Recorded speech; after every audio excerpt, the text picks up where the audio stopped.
remember to stay muted because the background noise can be quite disturbing. And then we have set aside approximately 1.5 hours for this webinar. And our presentation are scheduled to last for approximately 45-50 minutes. And during the presentation, you can write questions or comments in the chat. When we have finished our presentation, then we will move on with the question and answer session. And one of my colleagues will collect or select the most relevant questions and read them aloud, and then we will reply to the questions in the webinar. Those questions that we receive and will not reply to in the webinar, we will put all of them in a frequently asked questions sheet that we will also publish on the program website after the webinar. I would like to say a few words about the matchmaking. So you have all the matchmaking formally starts after 1.5 hours, and you have all signed up for this B2Match platform, and you have established a profile. And some of you have also started to book meetings. That's good. You can also book meetings during the entire webinar, but please remember those that have received a request for a meeting that you have to accept it. This is very important.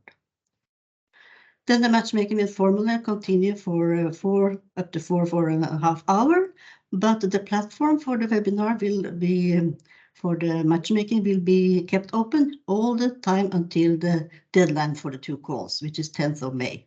So you can continue to make bookings, request meetings and organize meeting all this time. Okay, then maybe we can move on to the first presentation slide. Let's see if this technical part works. All right, so this is the agenda that we have for today. First, I will give a few words about Innovation Norway and the background for the programs. And after that, my colleagues will continue with presentation of the call itself. So first of all, for those of you that are not familiar with Innovation Norway, we are the Norwegian government's main tool for business development and innovation for Norwegian enterprises and industries. Our services include financial services like loans, guarantees, and grants, but we also offer competence and networking activities and advisory services. Innovation Norway is also the Norwegian government's official trade representative in countries abroad.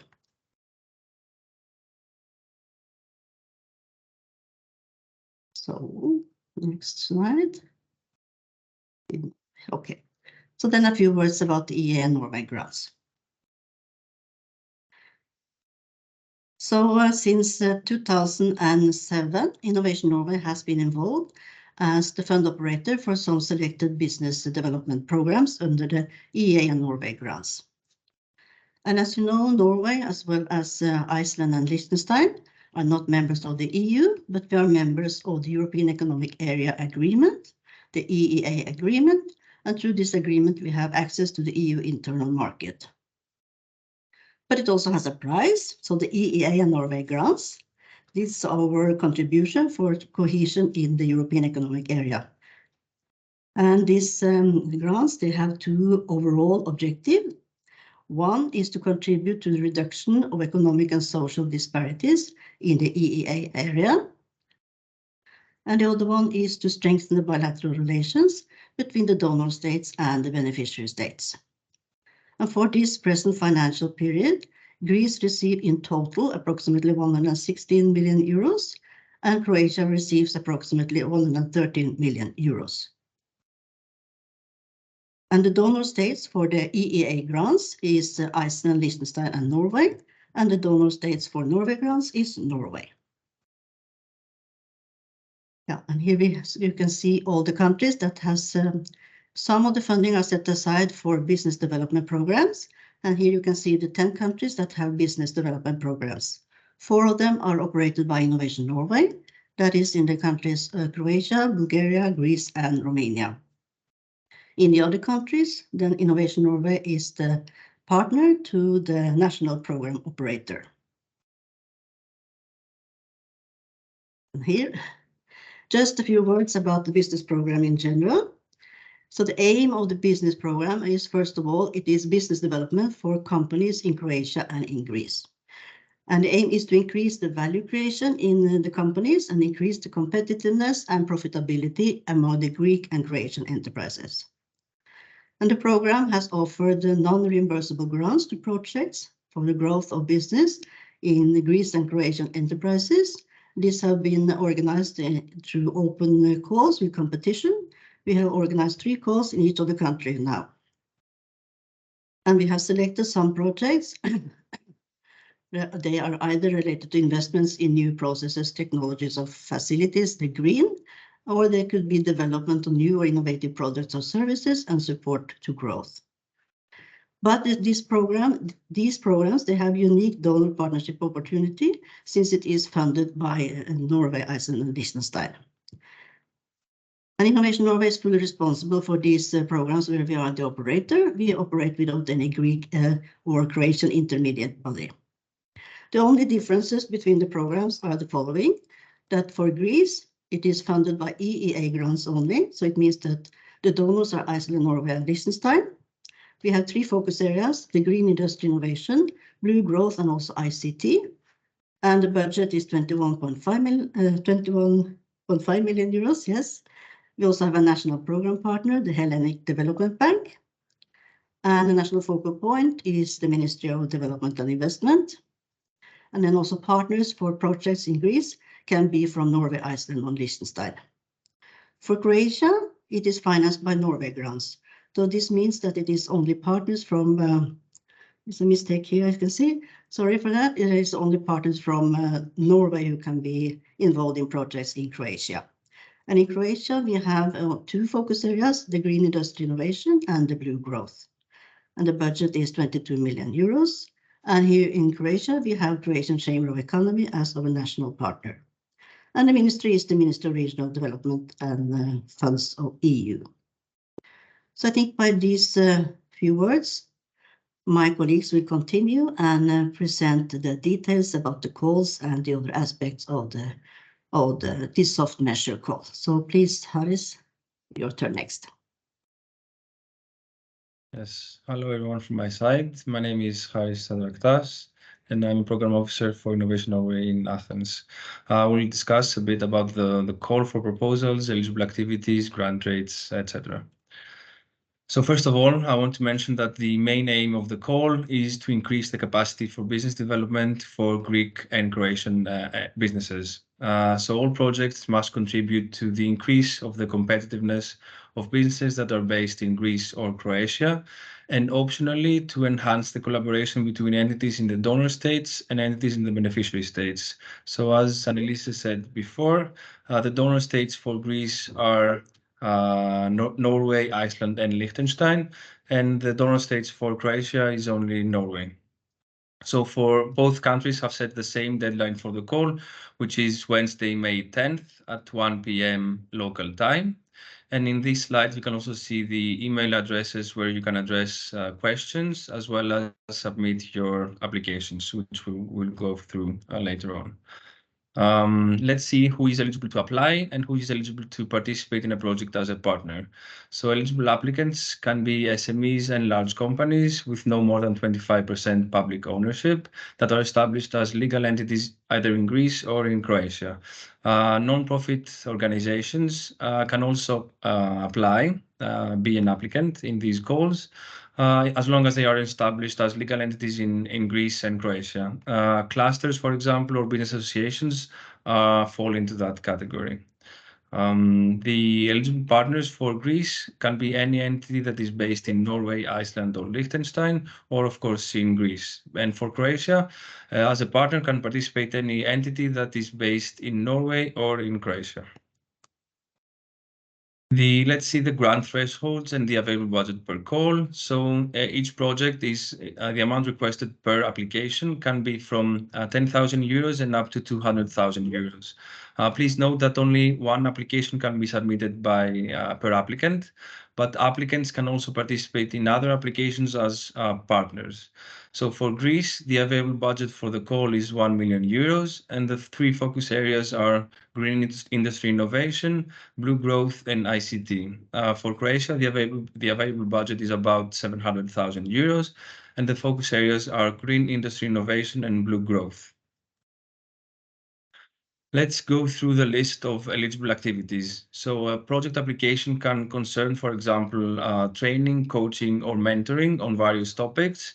They can concern training, coaching, and mentoring specifically targeted to female entrepreneurs, organization of workshops, seminars, experience, and good practice sharing, business matchmaking events, study trips, conferences, workshops, seminars, experience and good practice sharing with the aim of enhancing the bilateral collaboration, participation in fairs organized in the donor states, as well as feasibility studies, data collection, or analysis. Please note that all projects must be related to the focus areas of each goal, meaning that either the activities themselves have to fall under one of the focus areas. So, for example, organize good practice sharing for green technologies, or the end beneficiaries, meaning the companies that benefit from the activities implemented in the project, must fall under or be active in one of the focus areas. So have a training on social responsibility, for example, but only for companies in the green industry. So let's see the applicable grant rates. So on one hand, if the applicant is a business, meaning an economic operator, then as a premise, we intend to use de minimis aid, which offers a maximum grant rate of 90%.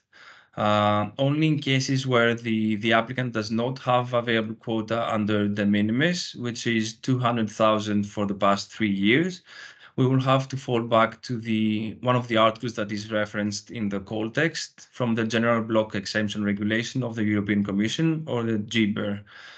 So the articles that are included in the call text are aid to SMEs for consultancy or for participation in fairs that both offer a maximum grant rate of 50%, or the Article 31 that concerns training aid that offers a maximum grant rate of 70%.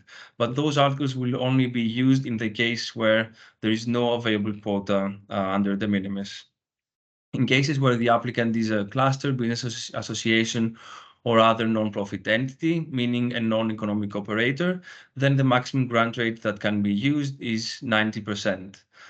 Please note that non-profit entities can submit an application as long as the activities will benefit businesses that are registered in Greece or Croatia. So, for example, a non-profit, an NGO, cannot submit an application to participate itself in a training held in Norway, for example, but they have to conduct a training that will benefit in turn companies either in Greece or Croatia.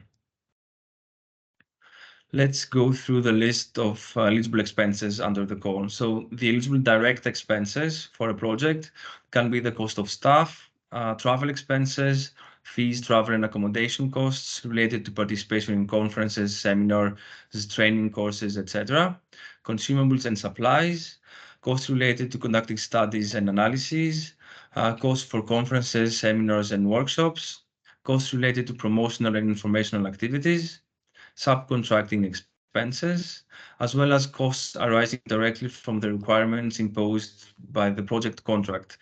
For example, audit costs, which is a requirement, can fall under that category.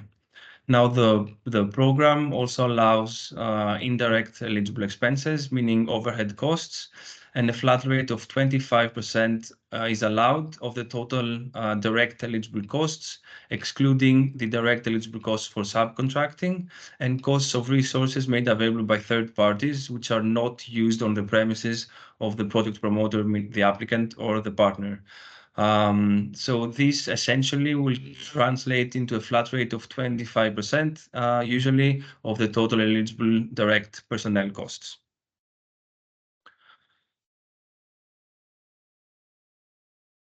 Okay. Now I give the floor, yes, to my colleague Marin, who will go through some project examples. Thank you. Yes, thank you, Harris. I will take over for the next few slides. My name is Marin Paladin. I'm a program officer at Zagreb office dealing with Croatia business program. Here are some project examples which you can read from the slide. We will not go through this list now here. This is not a comprehensive list of examples. These are rather some ideas based on the call text or some real examples from other business programs. But few things that we can mention here is that when planning project activities or working on your project idea, you should always have in mind a mandatory outcome of the project, or rather of the call of the program, is increased competitiveness for Croatian or Greek enterprises within the focus areas of green industry innovation or blue growth, or ICT for Greek program only. So, I mean, you will hear more details about that on later slides. And we should also highlight here that, let's say, for example, clusters or women entrepreneurship associations as applicants must focus their activities towards the beneficiaries, which are Greek or Croatian businesses, rather than building their own capacities, which is something that you will also hear a little bit later. Okay. Okay, so we will now move on to evaluation and selection of projects. Here we have a list of administrative and eligibility checks for applications that we receive. We must highlight that administrative and eligibility criteria are absolute, so a no answer for the assessment question corresponding to any of the criteria will disqualify the application from the further assessment. And after this part of the assessment is done, all applicants will be informed in writing once the administrative and eligibility checks have been concluded. Some of them are previously mentioned, but rest of them, like this last one, eligibility of applicants and partners, is stated rather straightforward in the call text. Okay. Okay, evaluation criteria for application. So this is the part where we rate your applications who pass the eligibility criteria assessment. So these are the percentages or weights that will be addressed to these questions here. So the capacity of the applicant. So it is the applicant's ability to implement the projects. The time spent on the project and budget allocated to the project has to be proportionate to the capacity of the applicants. So depends how many people or partners are involved or beneficiaries. If many beneficiaries are involved, then it would require a lot of time and the coordination. So be aware of that.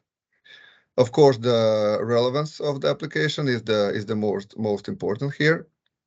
So projects with a donor project partner or a bilateral project component will be prioritized and ranked higher than projects without a donor project partner.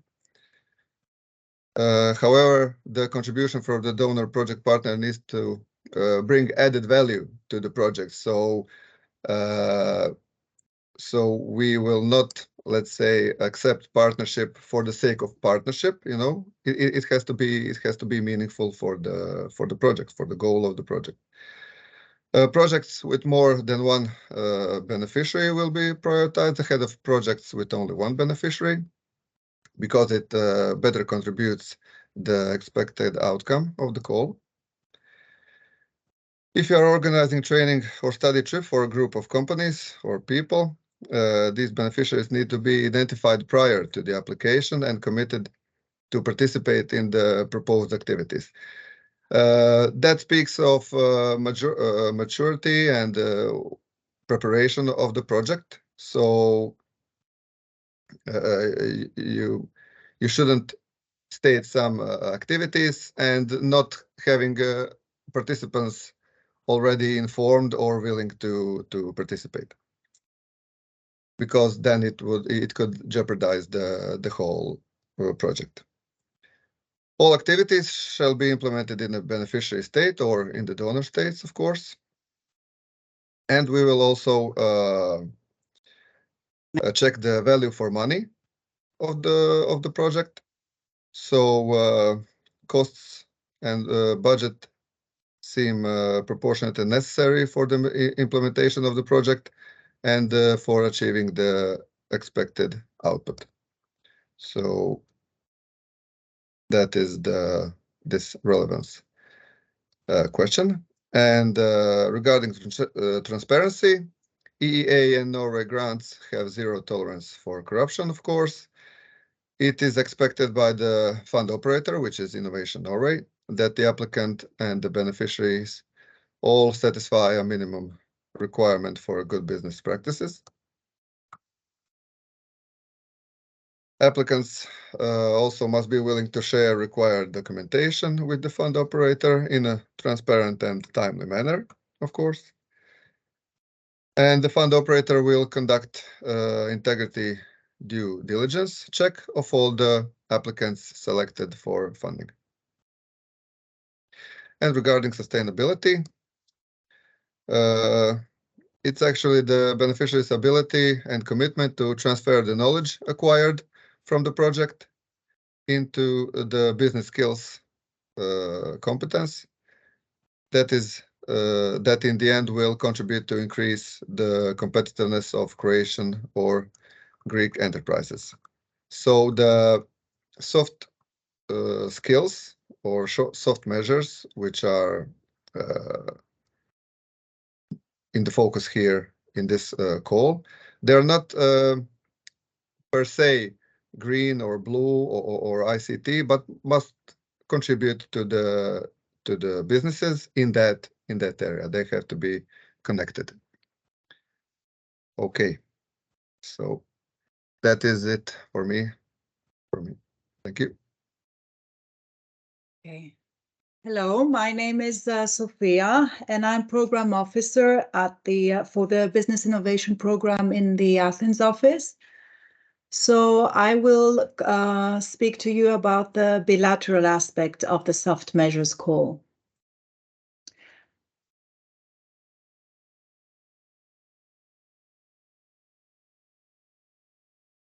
Oops, sorry. So we would like to encourage donor partnership projects, as we believe that bilateral partnership could add value to your project. So the bilateral projects can have mutual benefit for both the Greek-Croatian applicants and the donor state partners. So for Greek and Croatian applicants, it can be a gateway to new knowledge, competence, and technology from the donor state. And for the Norwegian, Icelandic, or Liechtensteiner partner, it can provide insights into a new market, and also it could open ways for future collaboration. So who could be a partner? This was also mentioned earlier, but any entity, public or private, for profit or non-profit, which has been established as a legal person in Norway for the call in Croatia. And in the case of Greece, which has been established as a legal person in either Norway, Iceland, or Liechtenstein. Projects involving a donor project partner will score higher during the assessment. but I would like to underline that all projects must benefit the companies which are based in Greece or in Croatia and lead to increased business development capacity.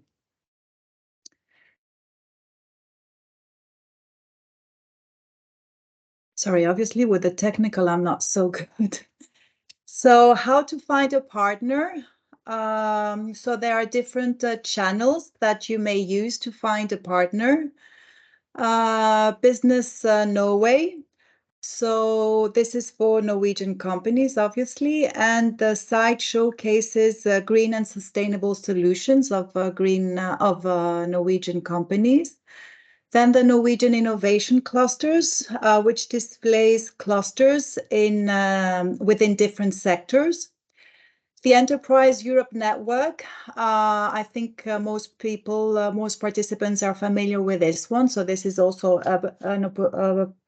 a channel to find the partnership opportunities.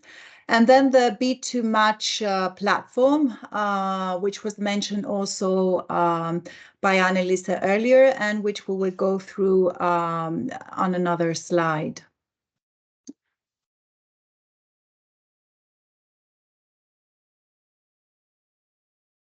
So also the Norwegian technology transfers, where you may find Norwegian examples where technology from the Norwegian oil and gas sector has been applied in other industries.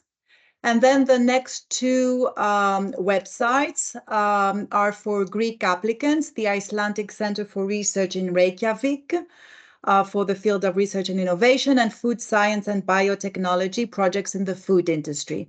And then obviously you can look for partners within your own sector.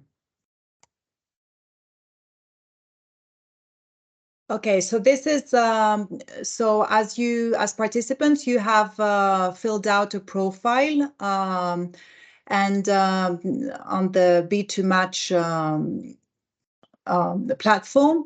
And then you can see the participants list and search for relevant partners there. And you can book meetings. I mean, there's a tab, it's quite straightforward. And just to let you know that the platform will remain open until the calls deadline, which is the 10th of May. However, obviously, we urge you to book meetings as early as possible. Then you may also apply for a travel grant to visit a prospective partner in one of the donor states. The travel support schemes are open for both Greece and Croatia, and it covers travel and accommodation expenses. And this is also Greek and Croatian entities can make use of this scheme, but also entities from one of the donor states. And this is if you want to meet potential partners and in order to submit a joint application under the calls. So the travel grant is awarded as a lump sum per entity. And the lump sum is different if you travel to Norway. For Norway, it's 1,200. And for Greek applicants, there's also the opportunity to travel to Iceland, and the lump sum is 1,500, or Liechtenstein 1,000. And again, the schemes are open throughout the call's duration, and or until the exhaustion of the available funds. And you may apply through the program websites for Greece and in Croatia. You will be sent this. The presentation will be available, and there's a link there that you could click on. And in those through the web program websites, you will see also the travel guidelines and all the process that needs to be followed to make use of this scheme. So some of the eligible activities under these calls were covered earlier. However, we have listed there examples of activities that, for example, that a donor partner could implement. So a donor partner could offer expertise on specific topics, such as, for example, eco-innovation, environmental, social, and governance standards, etc. They could contribute to a feasibility study, data collection process, provide sector expertise. They could, for example, a Norwegian partner, for example, could mobilize Norwegian actors or relevant stakeholders in relation to an event. A donor partner could share expertise or experience on topics which are relevant to the focus areas of the calls.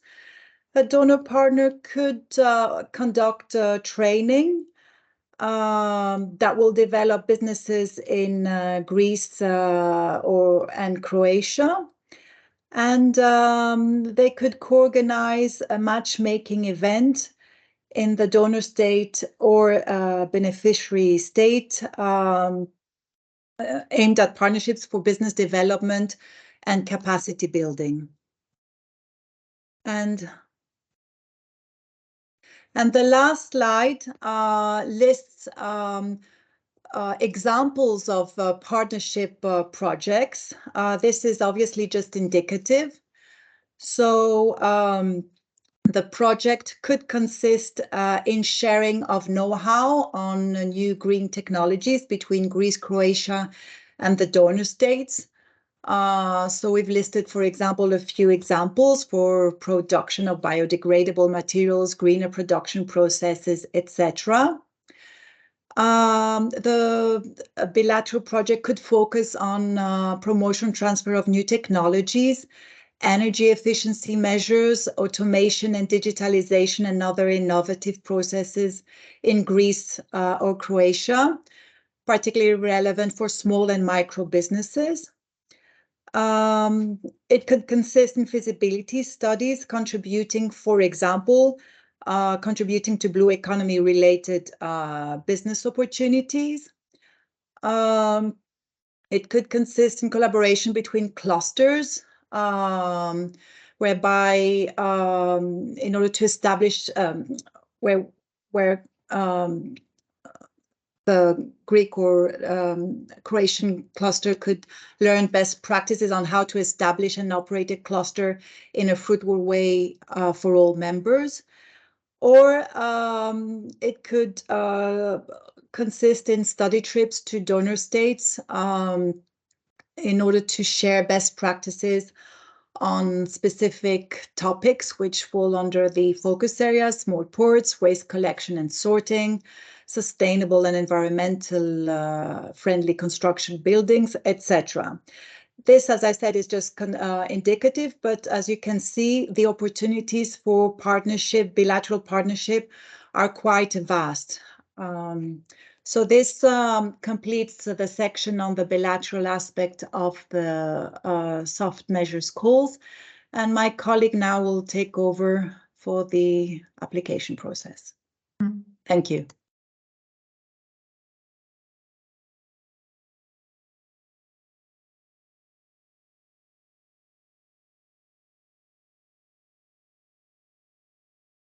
Okay, hi everyone. My name is Egli Ilic.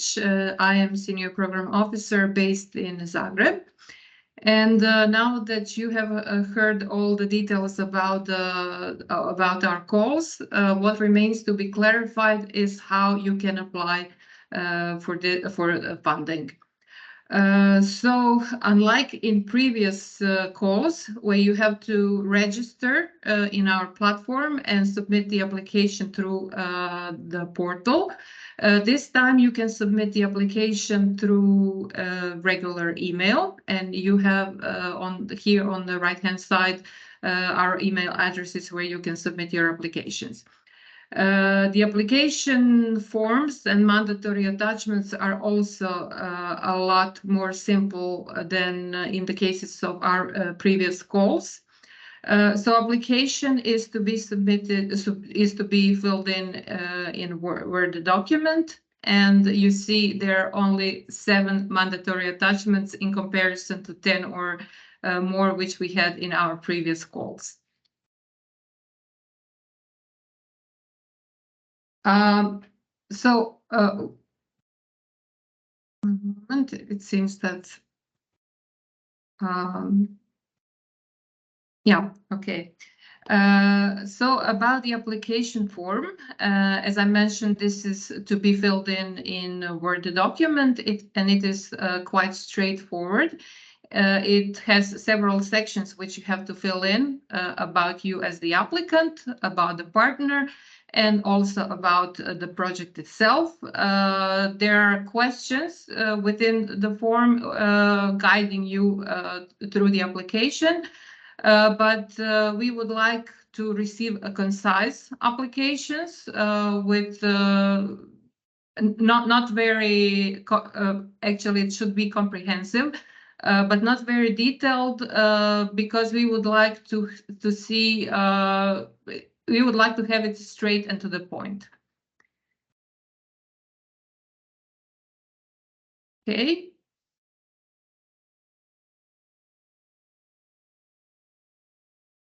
It takes some time until this is okay. So the next attachment, mandatory attachment, which you have to provide is detailed activity-based budget. I think that all of you who have applied earlier to our calls are familiar with this attachment. So it is the same. What is necessary to mention is that activities should be grouped in work packages. And also management and publicity should always be presented as separate activity. Also, when it comes to staff that will be engaged in the project, we need to insist on hourly rates. We understand that some people put daily rates of staff working on the project, but it is necessary in our program to use hourly rates.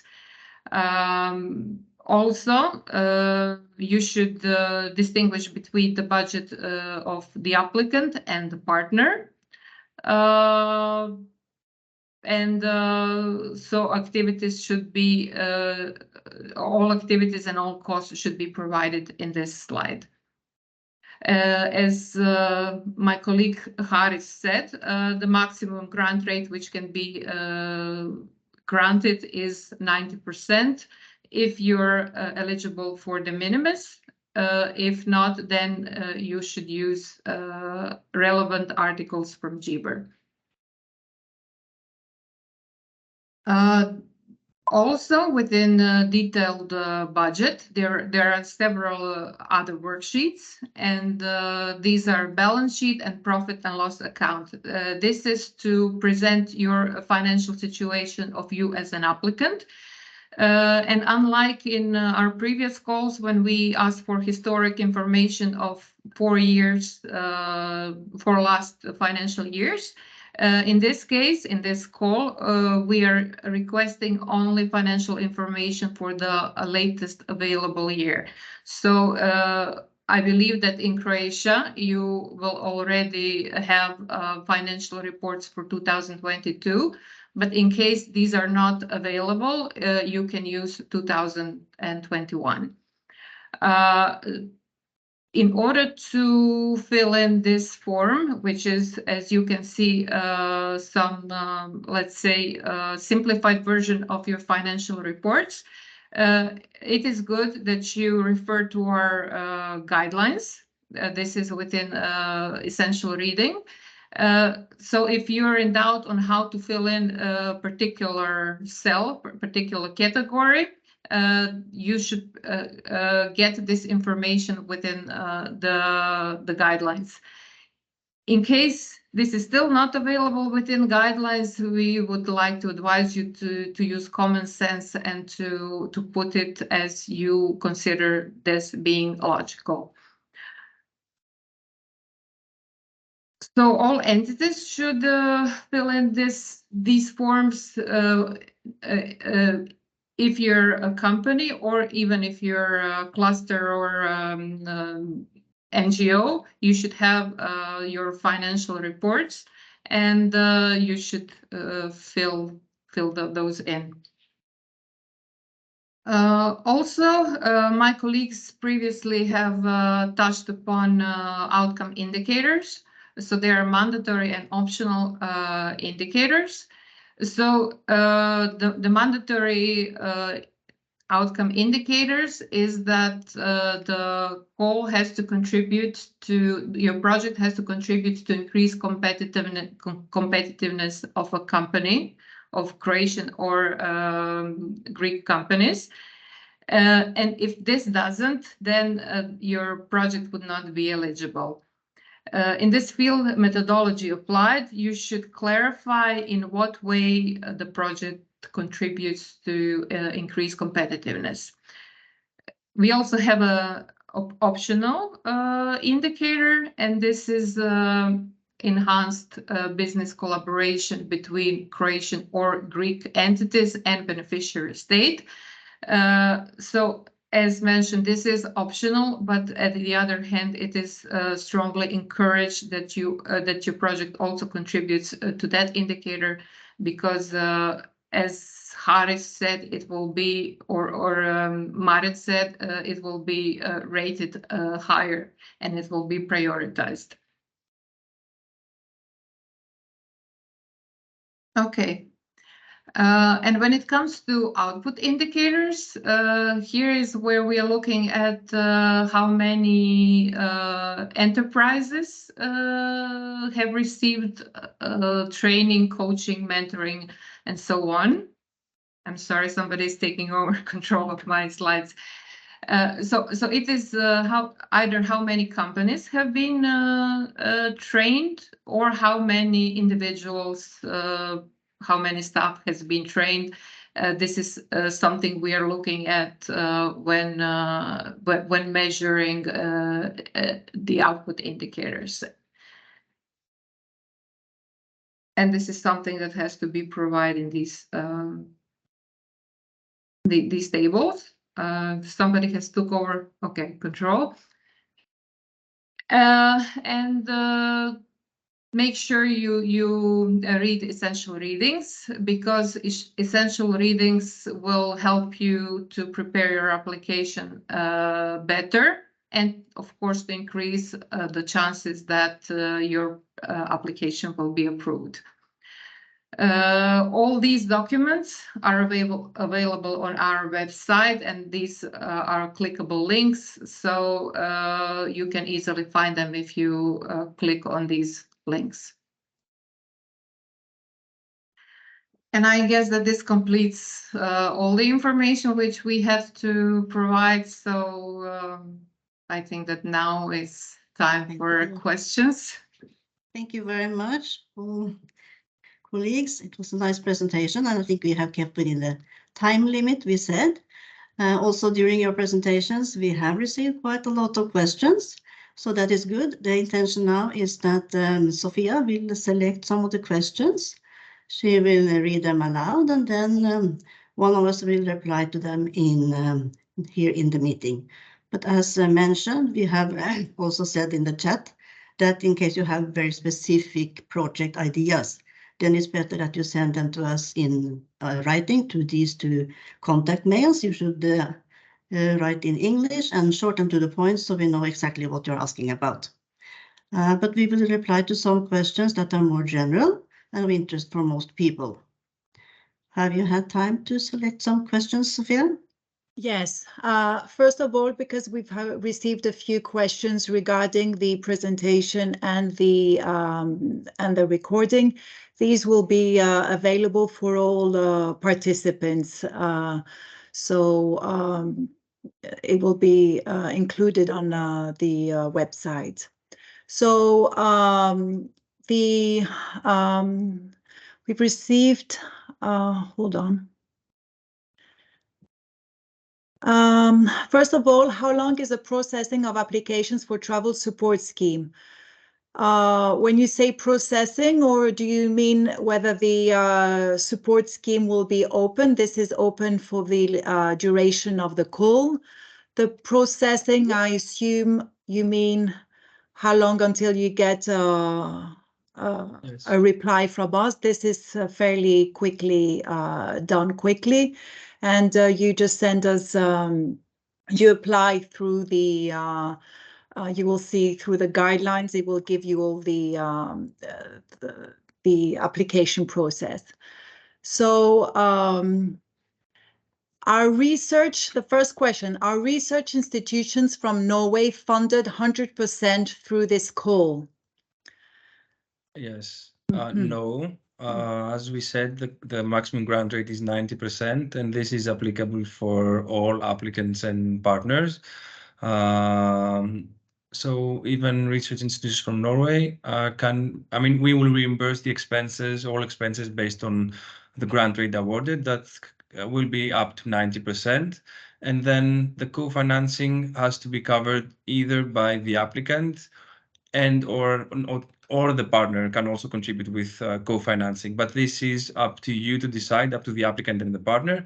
And this needs to be specified in the draft partnership agreement, whether the partner will contribute with co-financing, or not. So we can only reimburse up to 90% of the eligible expenses, not more. Okay, thank you. One of the questions, can a Lithuanian company act as a partner, which is 77% owned by a Norwegian company? The only eligible partners, as we said, they have to be established as legal persons in Norway for Croatia, or Norway, Iceland, or Liechtenstein for Greek partnership projects. So this is the it has to be established as a legal person in one of those countries. Yes. Or of course also Greece for Greece and Croatia for Croatia. So it should be the Norwegian entity that owns the Lithuanian counterpart that will have to participate as a project partner. The Lithuanian company cannot participate as a partner, just to make it very clear. So it will have to be the Norwegian company, the mother company. The other question, it was mentioned that each application can only participate in one proposal. That's true. But can a partner participate in several? Yes, it can. Could you describe a bit more about what kind of partnership would this be? I think we gave quite a few examples on the relevant slides on what kind of partnership projects you could have. That's not my question. My question was, how would it be a case of a partner participating in several applications? Because I don't understand. It says that you can't participate in several, but you can if you're a partner. So. Yes. So there is no limit in the number of applications that an entity, an eligible entity, can participate. The number of projects that they can participate in as a partner. They can only submit one application as an applicant, but they could participate as a partner in more than one, in different projects that are submitted by different applicants. I don't know if that's clear. So partners, the Norwegian actors are partners. Or the Greek partners. A Greek entity can also participate as a partner in more than one project. They can submit one application, but they could participate as a partner and provide some sort of services to the main applicant in more than one applications. So the applicant is the one that benefits from the actual. The beneficiaries should be Greek enterprises. If the applicant is a Greek company, they could, for example, participate in a training related to automation or green technologies or something like that, that is linked to the focus areas. But they could also conduct training that is linked to the focus areas that will benefit other Greek businesses. So, for example, it could be a business association that is an NGO.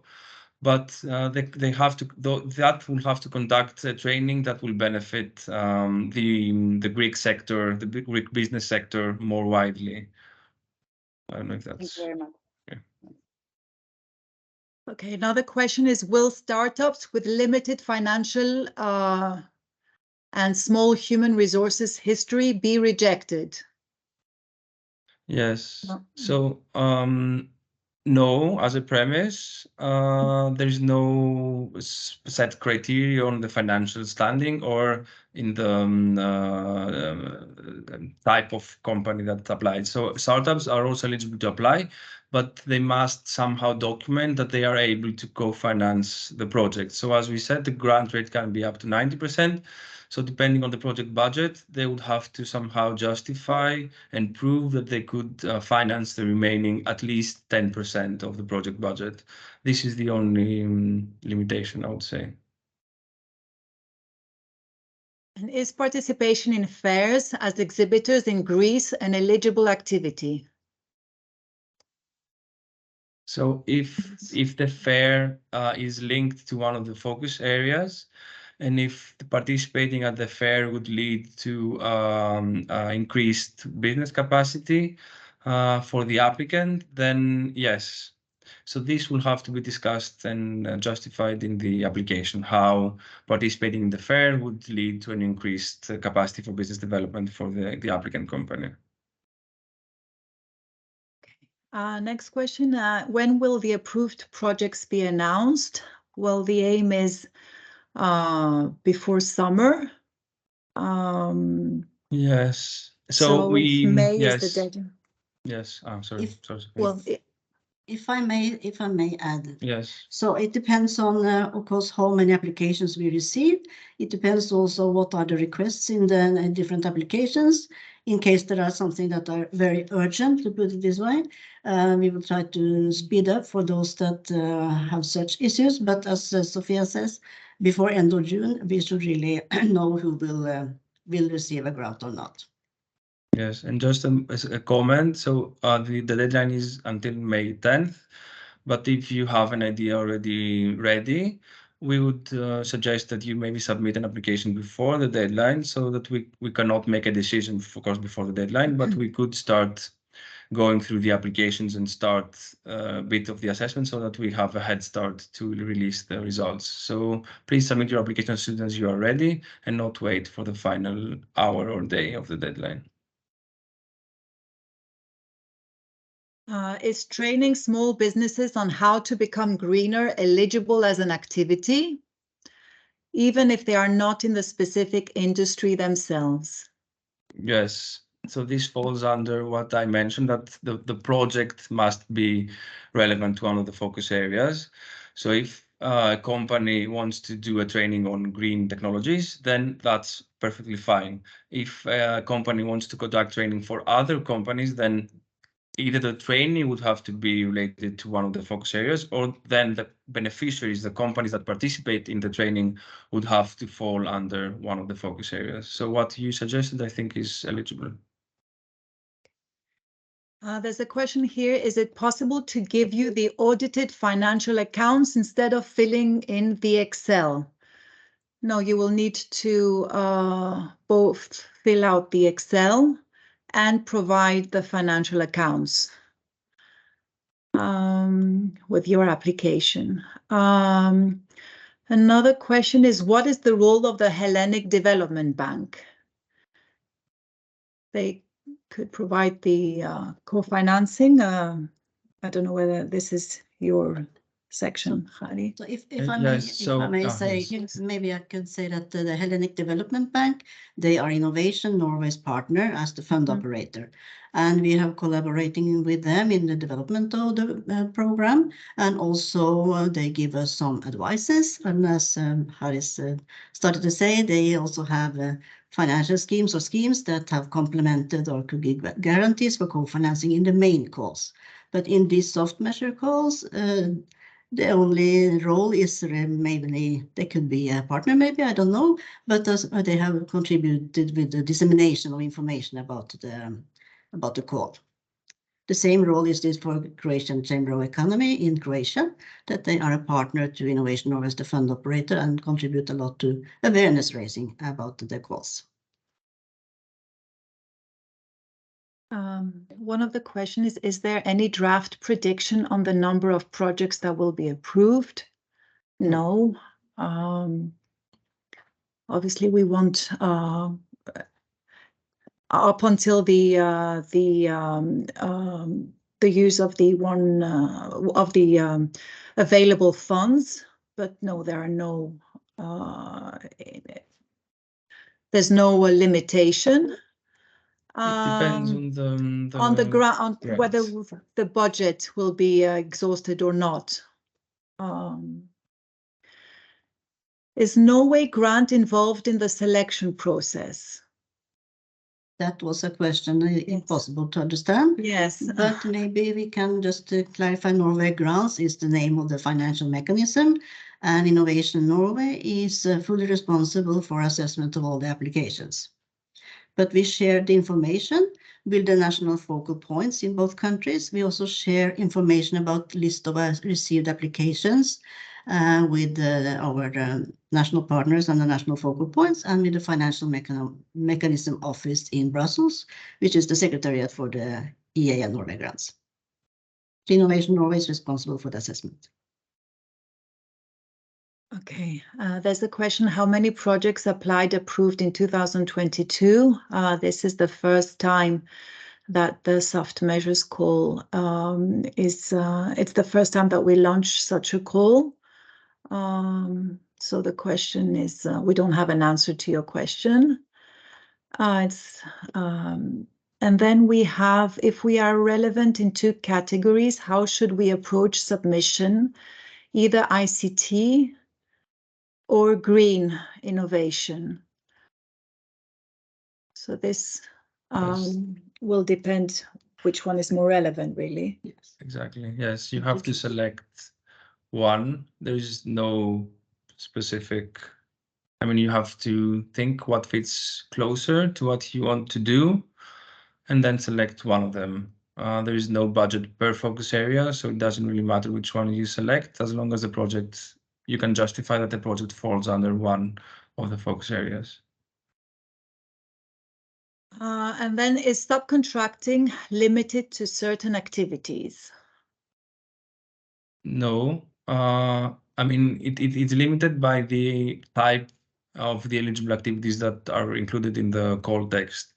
But any of the activities included in the call text that is eligible under the call could be subcontracted.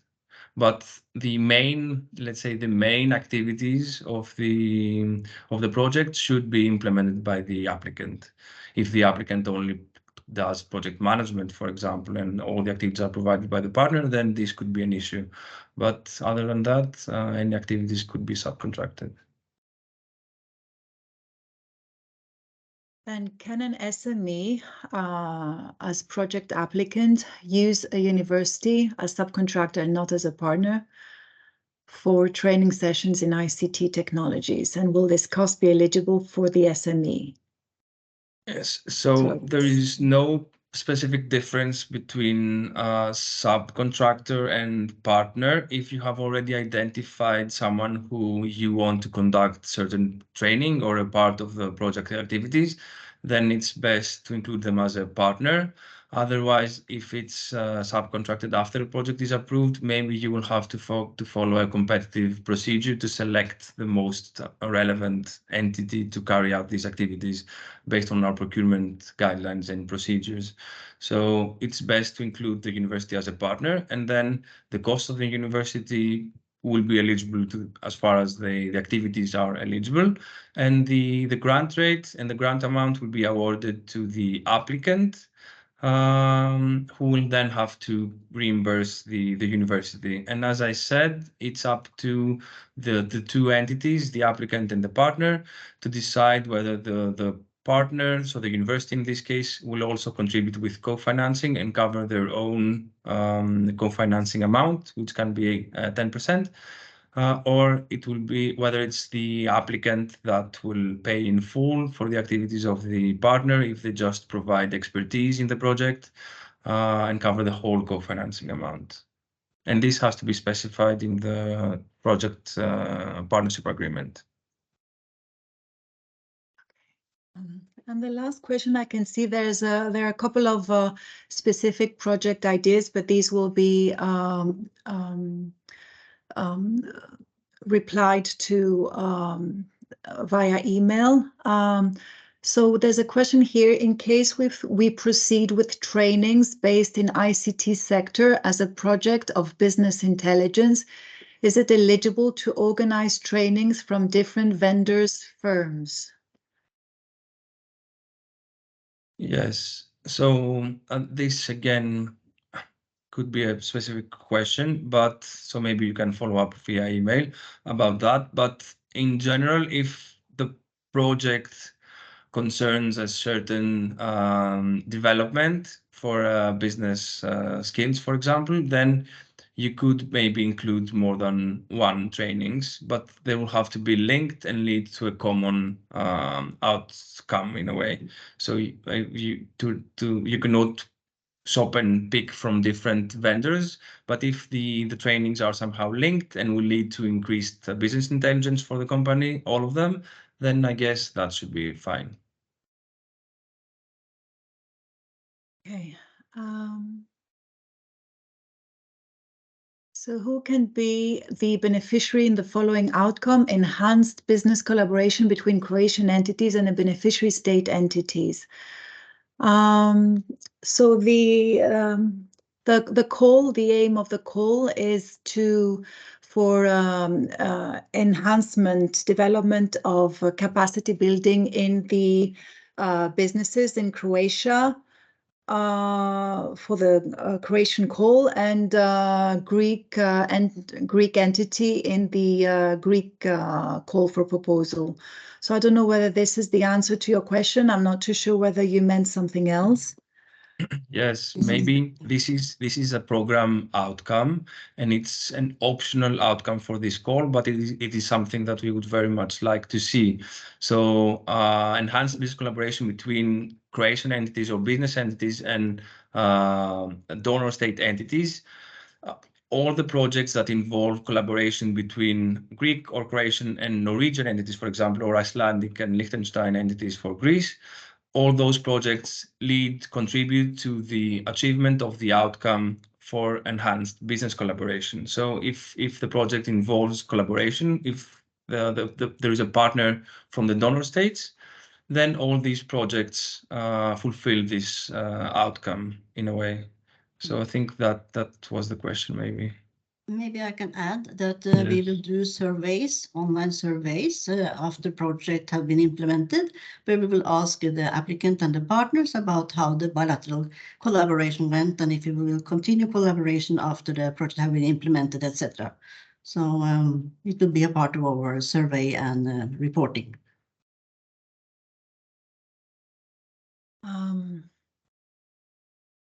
Then I can see again, what should we expect the starting date to be, and when will we know if we were selected? As we said, we will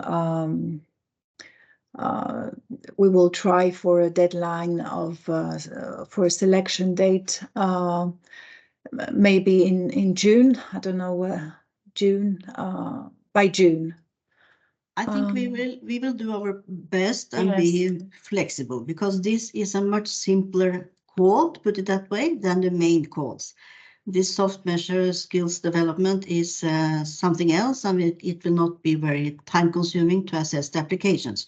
But of course, if we receive many good applications, we will have to select carefully those that we believe will contribute the most to the expected outputs or outcomes of the program. But we have some activities, some exhibitions, etc., that will take place in June. So in case we have some applications related to this, we might need to be very quick in our assessment. So then also you will have to submit some documents as a part of the contracting phase. So this can be very quick, or it might take some time. That's also very much up to the applicant and the partner. So hopefully process can start in July and August, and even quicker in case there are specific reasons for that. Yes, and as Harry said, also we encourage you to apply as soon as possible, before the deadline, if also you can. Then there's a very specific question on one of the Excel spreadsheets, but I think this It's on particular cells, so this cannot be answered here. Yes, no, I think please ask the yes. Yes, it concerns the project number. So the templates might make reference to project number, but this is an internal reference that we are using, so you don't need to be concerned. This can be left blank, but we have a very detailed guidelines on the detailed budget. So if you follow the guidelines, then it's fine. And just to note that as a general premise, we follow a different procedure than maybe you are used to. So, of course, the application needs to be complete and all the mandatory attachments have to be submitted and the project application form has to be comprehensive. But if there are any clarifications needed, we can revert during the detailed assessment process and ask for clarifications or additional information or even clarifications on the budget, for example. So you don't need to worry with very minute technical details, such as this question, for example. If you left it blank, it would be absolutely fine, and we can revert during the assessment process to clarify.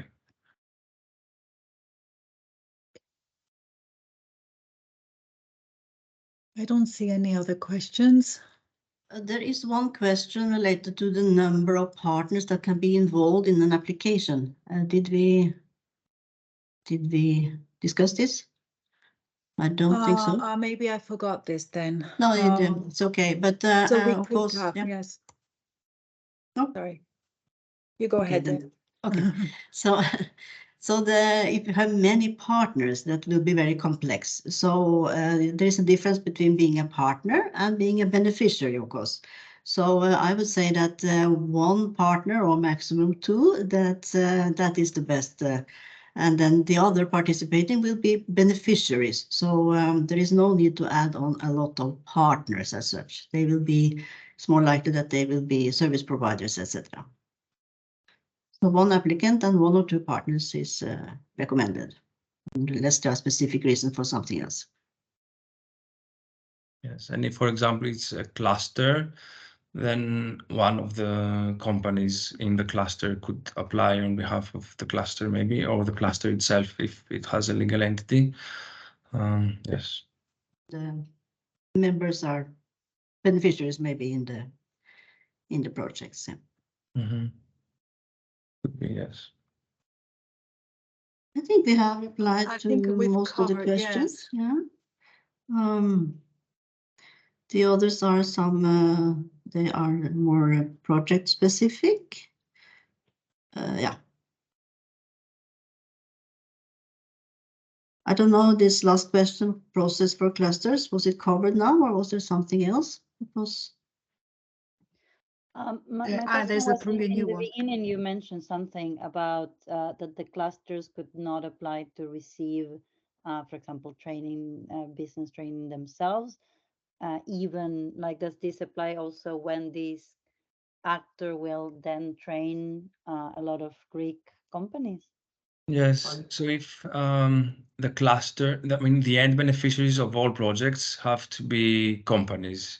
So if the project will lead to increased capacity for business development for the members of a cluster, then the members of a cluster are the beneficiaries.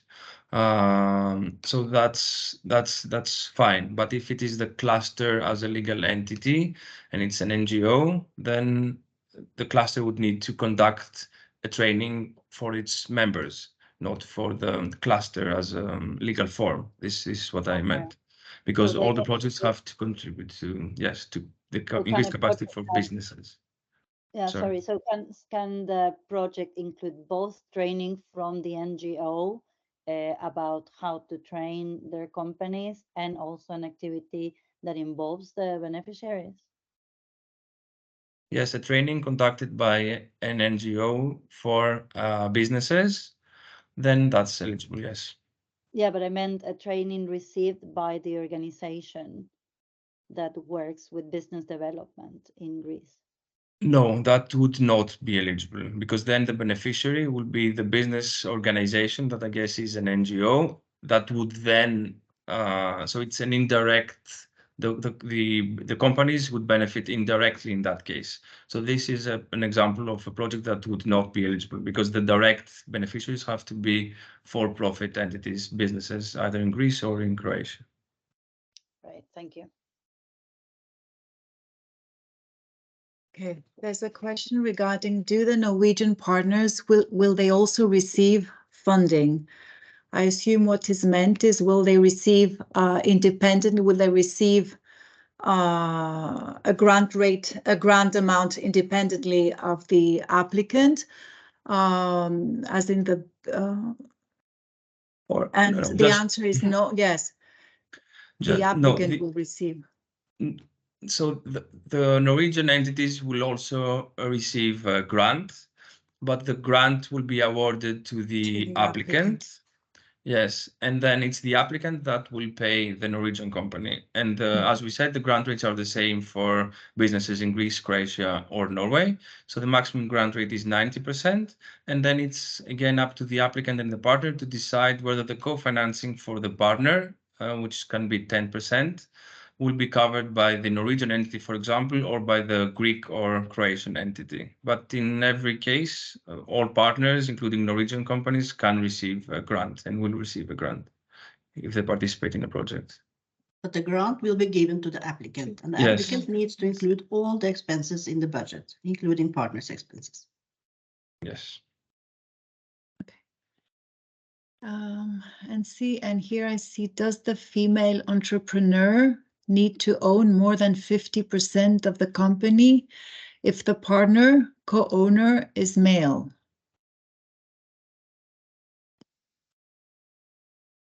No. Yeah, I always speak.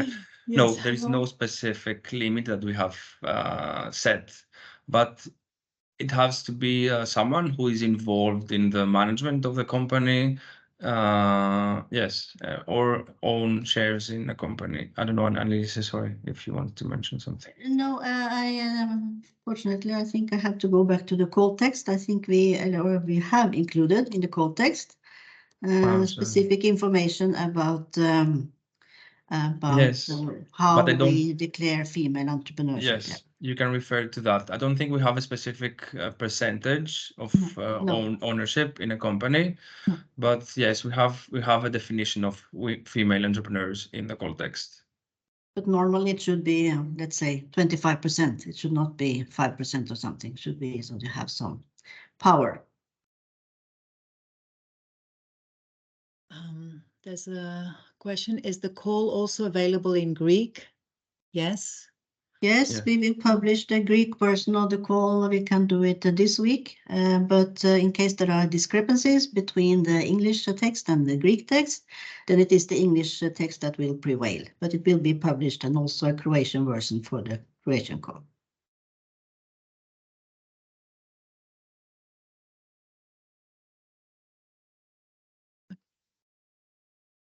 All right. I think we've exhausted the questions. Yes, I think now it is also time to wrap up. So thank you to all of you for participating and for showing your interest and taking the time. We have actually been close to 100 participants all through the webinar, so this is very, very good. And thank you to all my colleagues for nice presentations and replying to questions. And then the matchmaking will start in approximately 15 or less minutes, 13 minutes. Then you have to go to the B2Match platform and open and see if you have meetings requested and accept them. And you can also request meetings still. And then you have time before that to grab a coffee, maybe. So just to repeat again that for this soft measure call, it is a simplified application process. You could say you have to use the Word application. There is no electronic application portal for this. And then also we have mentioned that the recording will be published on the program website after this webinar. Also, the PowerPoint presentation will be shared with the participants. And I guess, Yes, just if someone entered the meeting and from the link on the event page and didn't sign up, please sign up so that we can share. We will use the registered participant list to share the link to the recording and the presentation and everything. So if you haven't signed up, please do so after the meeting. And please check your meeting requests because there are several that have not been answered yet. Yeah. So then it was, before we started the meeting at least, it was more than 20 representatives from donor states. So there should be a potential to get some help to find partners from the donor states. I have also seen that co-organizers from Croatia and Greece, they also say that they are available to help to identify potential partners. So this is very good. Okay, so with this, I guess we can wrap up this webinar. We look very much forward to receiving your applications and hope to see many bilateral partnership projects this time. And if you have questions to clarify, please send them to us in writing in English. We prefer that to telephone calls so that we can actually document what we told you as a reply. So thank you all of you for participating and wishing you a great matchmaking session and hope to see your applications.